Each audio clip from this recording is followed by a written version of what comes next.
আমার কথাগুলো হয়তোবা অনেকেরই পছন্দ হবে না, আবার অনেকের হতেও পারে। জানি না কার পছন্দ হবে, কার পছন্দ হবে না। তবে আজকে আপনাদের সামনে যে কথাগুলো আমি শেয়ার করতে চাই, এটা আমার ব্যক্তিগত নিজের কথা। এগুলো আমার নিজের কথা আপনাদের কাছে শেয়ার করতে চাই। আসলে আমাদের মন্তব্য আসলে শোনার মতো তো কেউ নেই।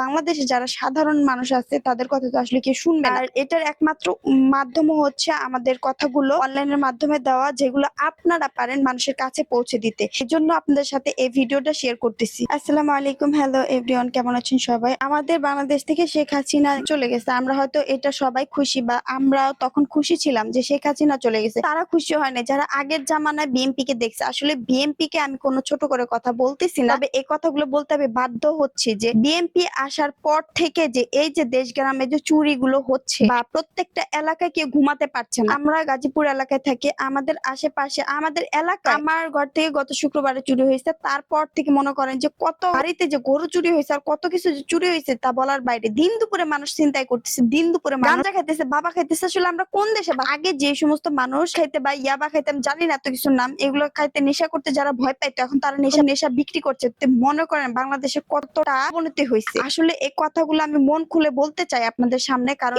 এই কথাগুলো আসলে আমার মনের ভিতরে এমন ভাবে মানে চিন্তা ভাবনা ঘুরতেছে। বাংলাদেশ থেকে আমরা আসলে কি পাবো? এখন তো আমাদের মনে হয় আমাদের ছেলে মেয়েকে আমরা কিভাবে মানুষ করব, এই বাংলাদেশে থেকে কিভাবে মানুষ করা সম্ভব? কারণ ছোট ছোট পোলাপান ঢাকা শহরে আপনারা যারা থাকেন তারা সবাই দেখতে পারেন, ছোট ছোট বাচ্চারা ঘাম খাচ্ছে, তারপর হচ্ছে নেশা করছে, সিগারেট খাচ্ছে। এগুলো আসলে কে মেনটেন করবে বলেন? কে মেনটেন করবে?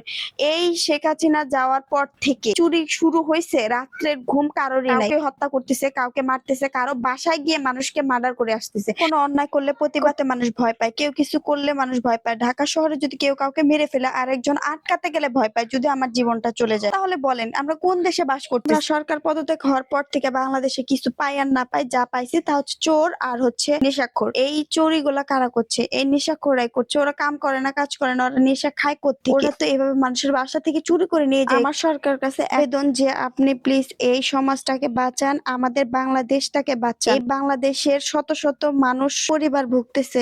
আমরা নারীরা আর কত সহ্য করব? সন্তান ভালো না, কারো স্বামী ভালো না, কারো সন্তান জুয়া খেলে, কারো স্বামী করে। এভাবে কি আসলে জীবনযাপন করা যায়? প্রত্যেকটা সংসারে এখন অশান্তি। শুধু এই যে জুয়া খেলে বা নেশাখোর, এরা যে সংসারে থাকে সেই সংসারে কখনো উন্নতি করা সম্ভব না। আমাদের সরকার যেভাবে চায় যে ফ্যামিলি কার্ড দিয়ে সংসারটাকে উন্নতর দিকে নিয়ে যাব, আসলে আমরা তো নারী, আমরা বুঝি কিভাবে উন্নত করব যদি এগুলো এই সমাজ থেকে দূর না হয়। নেশাখোরের ঘরে বা যারা হচ্ছে জুয়া খেলে তাদের ঘরে কখনো শান্তি আসে না। আমরা সরকারের কাছে নারী হয়ে এই একটা জিনিসই চাইবো যে এই সমাজ থেকে নেশাখোর প্লাস জুয়াখোর এগুলো যেন উঠে যায়। এই দুইটা জিনিস যদি এই সমাজ থেকে, বাংলাদেশ থেকে যদি কমানো সম্ভব, তাহলে বাংলাদেশকে সুন্দর একটা ভবিষ্যৎ দেওয়া